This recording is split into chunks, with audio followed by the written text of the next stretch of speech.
This is the Tom Anderson Show, broadcasting live from the KVNT studios, 7 to 9 a.m., Monday through Friday. State Representative Kevin McCabe joins us, and last week I was contacted by at least two friends talking about you getting picked on by certain advocacies. And, you know, you have no bigger fan beyond your family than me. And you're my state representative, and my father and I and family, Lila, Grayson, we love you. Even the dogs, Milo and Moki, love you, and we think you're doing an exceptional job. What was the gist of you getting poked at or worse, and why would they do that when you're part of the team?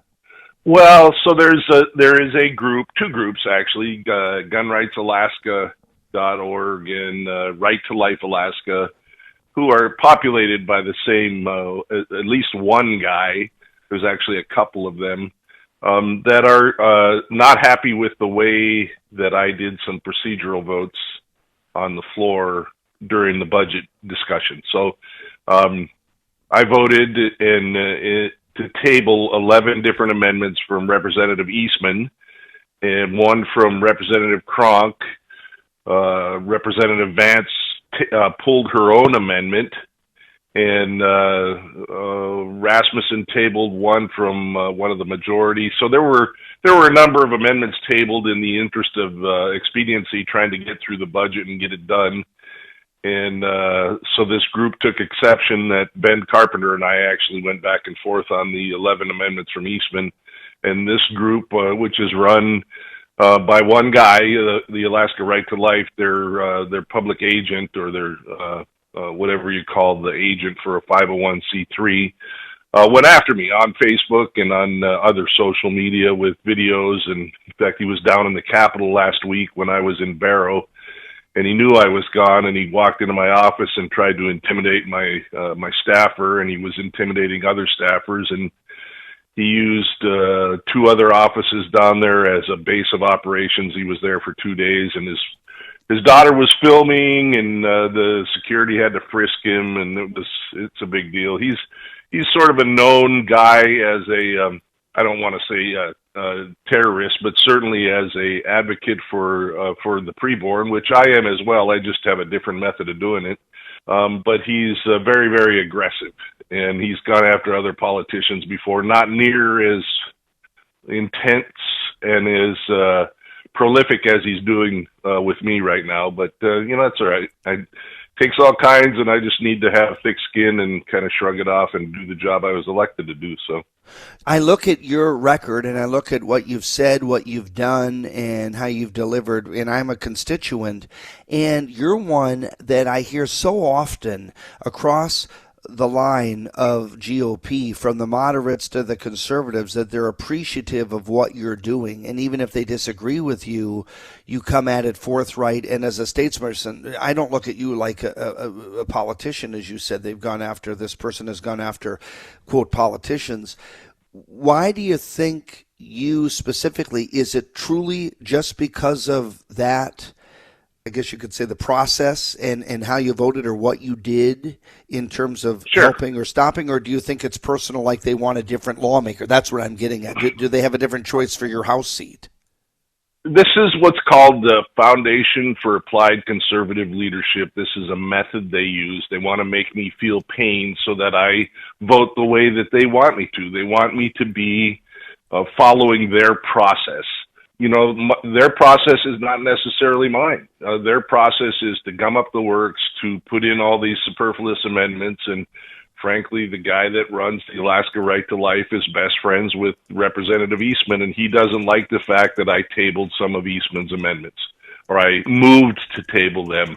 He forgets that the rest of the minority, other than 4 people, so 14 out of 18 of the rest of the minority voted with me to table those amendments just about every single time.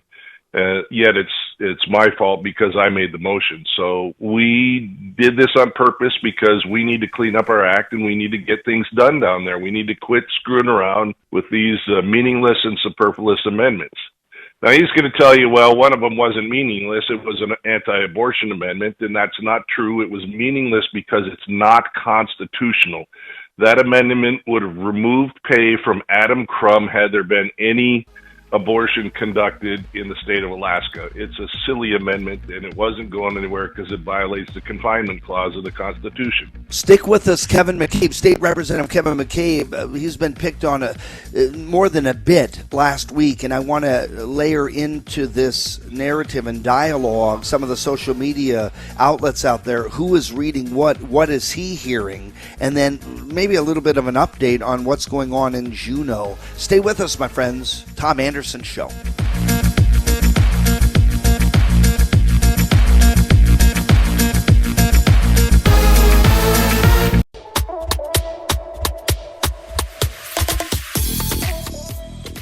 This is the Tom Anderson Show, broadcasting live from the KVNT studios, 7 to 9 a.m., Monday through Friday.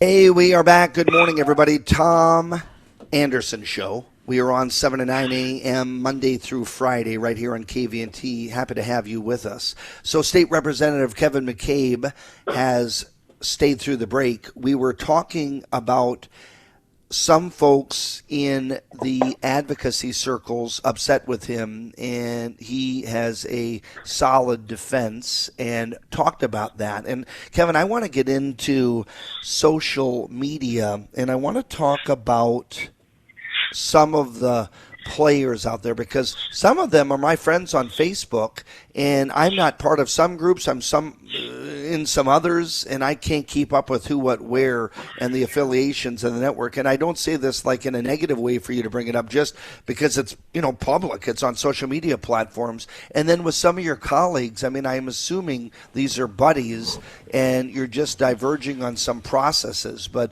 maybe we can, if you're willing to, we can get into this so the public understands, because we should be transparent when it comes to social media platforms. Yeah, it all should be transparent, Tom. And the frustrating thing is trying to do the right thing, and for my constituents, and then being manipulated by people I consider my friends and colleagues, are trying to be manipulated.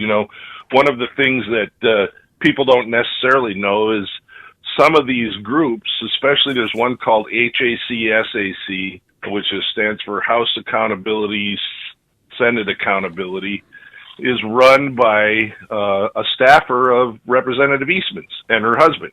And so they run that group, and they run 22 other groups that are like Houston area news and Willow area news and Delta area news, and they run all those groups, and they control them. They're the admins. There's a lady named Karen Perry that also is on there, who is one of the moderators, very prolific Facebook poster and social media poster. And they have decided that they don't like the fact that I did a process on the floor, Carpenter and I, and the minority, to limit some of David Eastman's amendments. And they're going after me for being in this Barrow conference, as we mentioned, as I talked to you during the break. There was an Arctic security conference in Barrow that a number of us were invited to. So it was members of the Resource Committee, members of the Veterans and Military Affairs Committee, and members of the Transportation Committee that were invited to this Arctic security conference in the Arctic up in Barrow. And so I went, and then the speaker decided to hold a floor session on Thursday, which she normally doesn't do. And in that floor session, Rep. Eastman, and as I said, Rep. Eastman's a colleague and I consider him a friend, offered an amendment that he didn't bother to tell anybody that he was going to offer to a bill, a pharmacy bill, and it had to do with ivermectin. But nobody knew it was coming. He blindsided us, and this is sort of what he does. And so we didn't know. So now I'm being hammered because I was gone and I didn't get a chance to vote on this amendment. And of course, they all say that it would have passed. The HACSAC folks, they all say it would have passed if we had been there, George, Rush, or myself, and Shaw, and Kronk. So, everybody's all up in arms. We can't seem to do anything right, and they just don't understand. Most of them don't watch Gavel to Gavel, and most of them are taking their cues from this HACSAC website. He has it wrong in this case. So it's a little frustrating, and I'm not whining. I mean, I need to have big, thick skin, but it is frustrating to see all the lies out there. against the most conservative representatives we have in the House, and the most pro-life representatives, and the most pro-Second Amendment representatives. So it's frustrating. One of the clients and friends of mine that is back, we helped her with the assembly race, is Jamie Allard, and she was very active and thoughtful in her use of social media, and that helped. Part of the reason I think that Dave Bronson became Mayor Dave Bronson, and that can be effective. What do you think about that when it comes to your own, like, GOP members? I mean, wouldn't you consider yourself one of the most conservative members of the Alaska legislature? I would say that I am probably the most conservative member in the House right now, way far more conservative than Eastman or Kirka, frankly. Talking about Jamie Allard, I have a bunch of people that love me, thank goodness, and they're all over social media defending me. I'm just going to do my job and stay off of social media and let them handle it. And I think that's kind of what Jamie did. I have much more important things to do than deal with the likes of people that can't be bothered to tell the truth. And, you know, if somebody gets on that HAC-SAC website and opposes them, they just block them. Lynn's been blocked from there. Most of the people that I know that are helping me out on social media have been blocked from there, including the 22 other websites. So that's a sort of a chicken way of doing things, if you ask me, but it is what it is. It's kind of the reality of social media these days. Do you see, with the realignment and the redistricting, a bunch of changes in the legislature in terms of who's going to represent where? Well, that's sort of interesting. So we believe, those of us down in Juneau believe that this guy that runs HAC-SAC is going to run for Rep. Kronk's spot. So, and what is his name? I mean, can you say? There's a guy named James Squires. He's run before, and I think he got 7 or 12% of the vote. His wife is also. I think he's a friend of mine on Facebook. Okay, so he might be. So. By the way, Jamie Allard has called in, and Assemblymember Jamie Allard running for State House. In full disclosure, we work with Jamie, and we've worked with Kevin, and I've worked with George Rauscher, and I like Mike Kronk, and I'd like to work with him. I mean, we help conservatives. Jamie, what are your thoughts on this? Were you listening to Kevin talk about social media? You've been picked on before. Oh, yeah. I mean, I get picked on, but I usually get picked on by the left. It's disheartening because we have to work as a team, and I know some people say, well, you don't get along with people. Well, no, there's progressives on the assembly. I reach out and I work very well with my Republican counterparts and Democrats, and there's a big difference. And I think when we have individuals within our supposed caucus at the state level, we need to be more thoughtful and careful of how we're doing this and be a little more strategic. And if we have a loose cannon, it can cost us greatly. Kevin was doing his duty by going to Barrow. He needed to do that. And for anybody to slide something in and say, oh, well, you weren't there for this, that's a tactic. Did they actually want it to pass?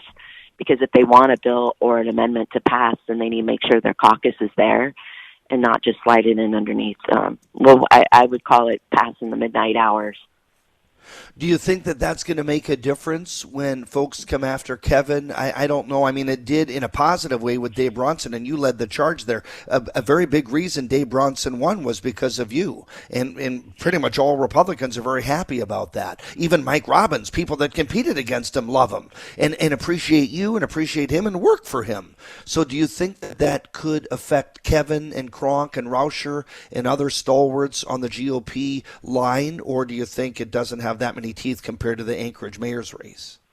No, I don't think it has that many teeth, and I think Kevin's a strong man, and so are all these other gentlemen that are on the legislature. The reason I say that is because we were working against the left, and we made sure our messaging was out there, and we circled the wagons to protect, to get Dave elected. And I think this one, just if we could get to the core persons who are doing it and announce them and say, hey, this is what's going on, because these people want it to be ran a certain way. Even if they're Republicans, behave like one, behave like a conservative, and that's not what they're doing. And I don't appreciate the tax on Kevin, and if we have to circle the wagons around Kevin and make sure that everything's okay, then that's what we're going to do.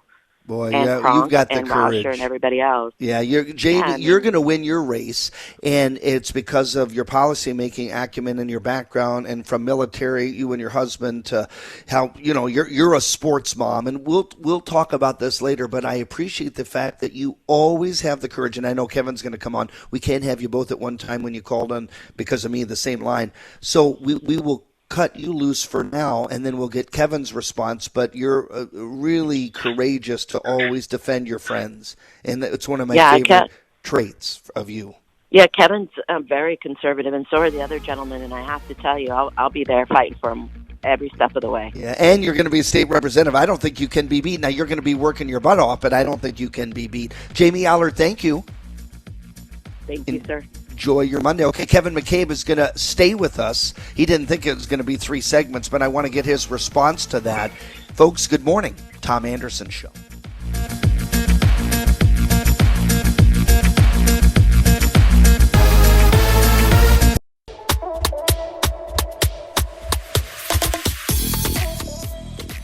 This is the Tom Anderson Show, broadcasting live from the KVNT studios, 7 to 9 a.m., Monday through Friday.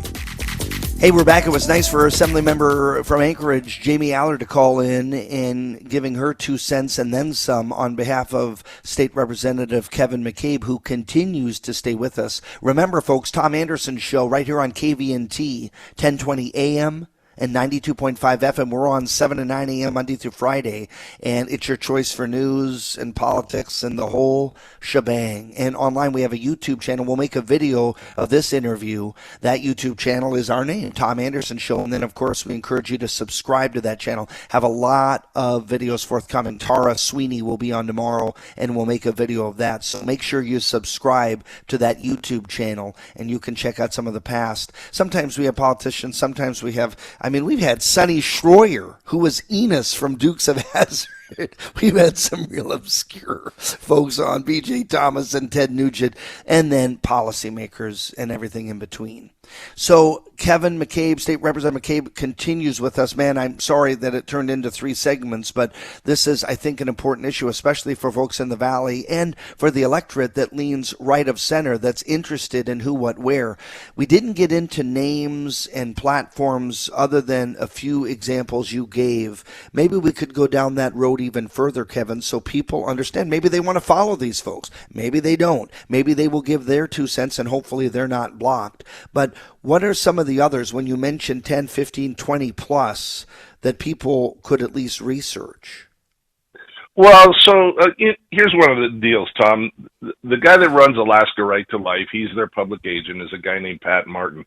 He has a heart for the unborn, for the preborn, like nobody I've ever seen before. He is adamant. He is a warrior. He is, he's an activist, and he does what he thinks he needs to do for the preborn. And I agree with him. And for a good cause, with his sure. Positions. Absolutely. I am pro-life, and he's taught me a lot during my campaign. He and I had many discussions, and he taught me a lot. And it's just frustrating that he is going after me when he knows most of what he's saying is not true. And he's doing it because David Eastman is his best friend, and he feels like I went after David Eastman on the floor, or I led the charge. So it's frustrating when fellow Republicans, when fellow pro-life people, when fellow activists go after you because they don't like your process. To me, that sounds like a binding caucus, which they don't want us in. He wants to bind me to his process, and I'm not having it. It's not the way I do business.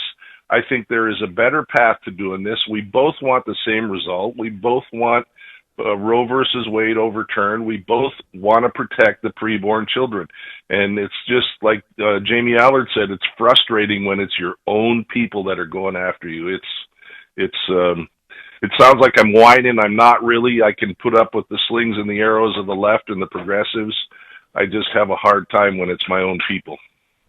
The Palmer City Council, there's a recall. I think the vote's tomorrow, and I was interested that Jesse Sumner paid or contributed to the defense of the three on the council.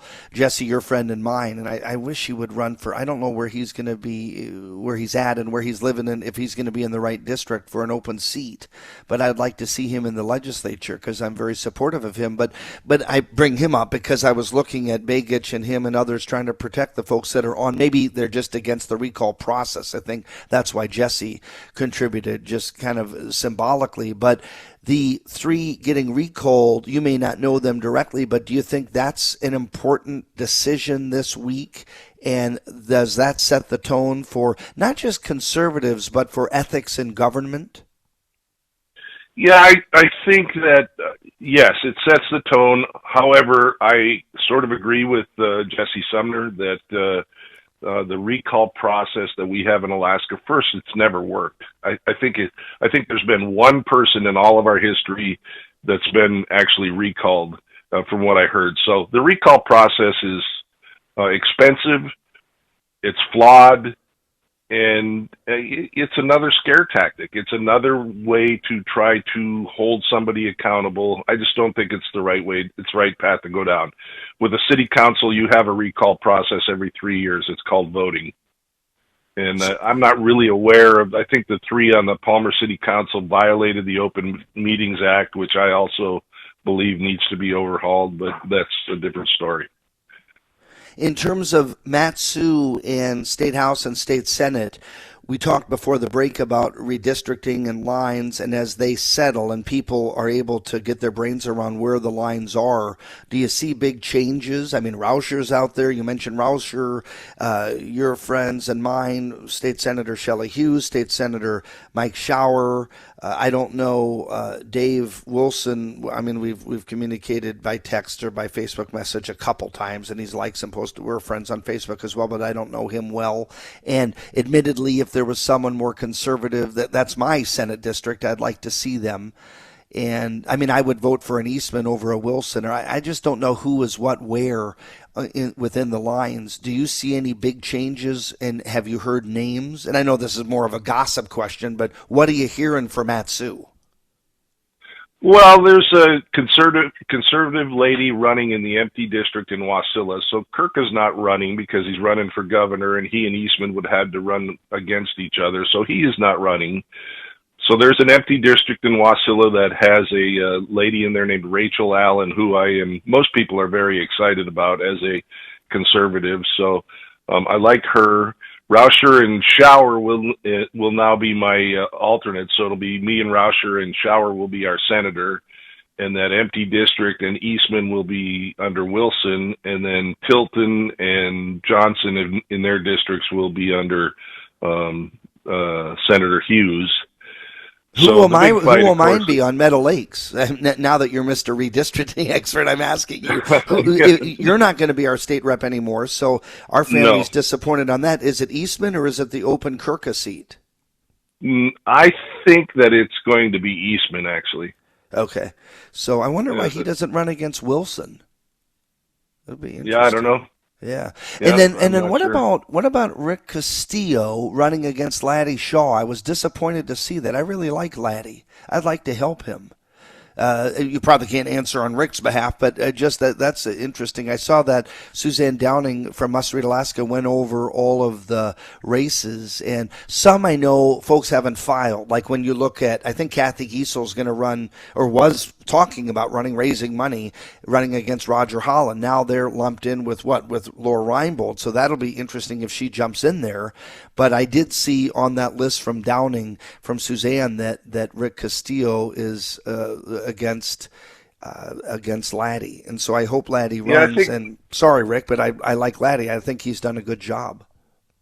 Yeah, and I like Rick as well. I don't know much about his politics. I haven't paid too much attention to that. I think it was another one of those kind of situations where Laddie initially thought he might not be running, and Rick saw an opportunity to get in there. Oh, because I like Rick too. I wasn't sure Yeah. how the genesis of that. So maybe he thought he wasn't going to Yeah. run. Okay, because I thought it was like a Yeah. mano on mano. I'm challenging you, and I was thinking, geez, Laddie hasn't been in that long. But and then the Sarah Rasmussen, is she merged with who's merged with Matt? With Or not- she and Matt Clayman. Yeah, she and Matt would be Clayman. running Are they next year. together? Yeah. Yes. Oh boy. Yeah. He is a formidable candidate. She, Yeah. she's a friend. She's called on the show many times. I support her obviously over him, and I'm sure you do too. But I know that she can have a great work ethic. But over her campaign cycles, I didn't see that as much, and I think she'll admit that. And Matt does have one. He's like he's going to go Kawasaki on her, and so. Man, that'll be interesting. That'll be down to the numbers of parties, right? As much about work as how many Republicans are in that district, how many Democrats, how many undeclareds and nonpartisans. That's right. Oh, And boy. how much we, as a minority right now, the minority Republicans, how much we can work together and campaign for each other and help each other out, hold multiple fundraising events and town hall events kind of thing, and we all need to work together and be cohesive. On those right, races. it's a shame Yep. Sarah's not in our caucus, and that's one of the reasons, in my opinion, that she ought to be back, is so that we can all work together as a caucus to help her get elected. Because of course. And you hope there's not a consequence for her not being in the caucus, because I know some Right. of the colleagues, I have not spoken with them. I hope they help her, but they might say, no, we're not going to because of that reason. Well, they don't want a Matt Right. Clayman in there, and I like Matt as a person, just like I like Mark Begich as a person, but I would rather have a Republican in those seats. So that's how it is, man. I'm GOP, as are you. Kevin McCabe, it was a pleasure to have you for 3 segments. That's a record, brother. all right, Tom, thanks so much. Keep up the good work, folks. We're going to make a YouTube video of this, so go to Tom Anderson Show, and you can listen if you're watching the YouTube video. Hi, it's me, Tom. Folks, enjoy your Monday. Charlie Kirk nationally is next up, and we'll be back tomorrow. God bless.